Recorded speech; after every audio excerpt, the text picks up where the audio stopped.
What's up, everybody? I'm Derek Harper, and this is 5 Minute Majors. And it's time for a brand new topic, a look at the WHL. It's getting very interesting in the second half of the season here. There are maybe about 6 teams that could contend for the title. The Eastern Conference is getting very interesting. Swift Current might be a sleeper. Who knows? They're a couple spots down from the top teams. They sit sixth in the East. We'll see if Connor Geeky and company can climb the standings a little bit, get above Brandon and Red Deer. We'll see. Red Deer's always been a really scrappy team, hustle, heart, chippy a bit. But Brandon, they had that interesting move sending star Nate Danielson, a Detroit pick, to the Portland Winterhawks, and so be interesting to see what happens there. The Winterhawks, speak of them, they are third in the West. You could kind of call them second, as the top two teams are tied. However, that could change after tonight. This is being recorded on Wednesday. The Everett Silvertips are playing at Kelowna tonight, and so that'll change the standings if Kelowna can beat them, or Everett will jump Prince George if they beat Kelowna. So, top three teams currently: Prince George, Everett, and Portland. Now, that said, Prince George and Everett are currently tied 61 points each, but the Saskatoon Blades, we've been talking about them week in, week out. They're clearly the Eastern Conference powerhouse, and actually powerhouse of the WHL, 66 points on the season. Folks, that's insane at this point.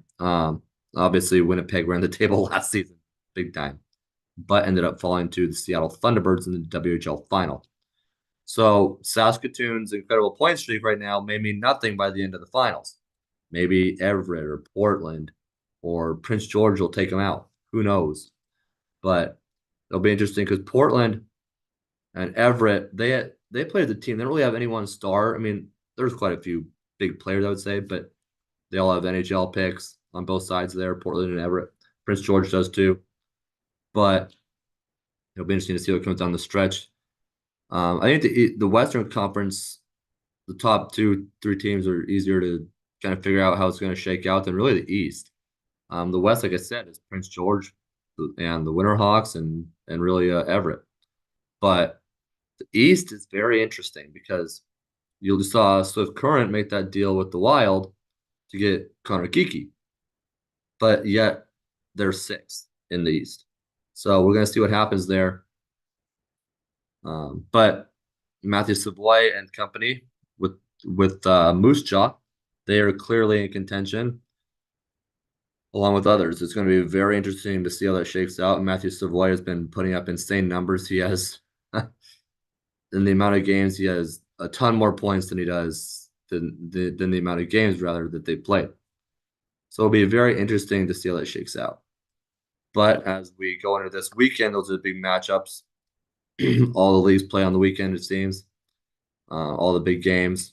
A couple games going down Wednesday night, Tri-City versus Wenatchee. So if I had to pick one, I'd say Wenatchee takes that game. And then you have Everett and Kelowna.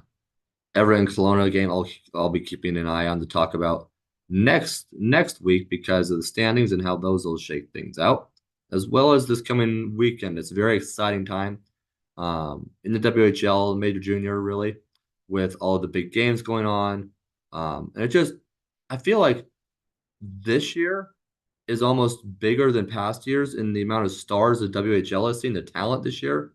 It seems like there are multiple NHL picks. The teams are just the top, each conference's standings. There's a few powerhouse teams. If I had to say, I mean, obviously the other leagues could have a say, but I feel like the champion could come out of the WHL this year in the Memorial Cup. That said, we do have two teams competing in the Memorial Cup from the OHL as they're hosting it this year in Saginaw. First time in the U.S. in quite a while, as the Spirit will host.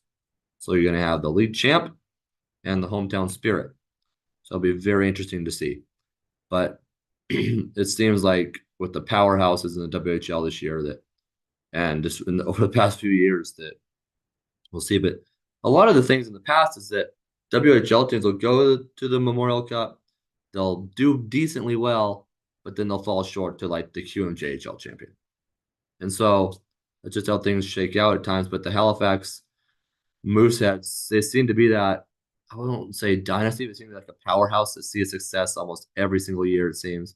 Others could slip in. St. John in the past decade has been pretty darn good. So we'll just have to see what shapes out there. And I'm looking forward to seeing that, and I'll keep you all posted every single week here with 5 minutes.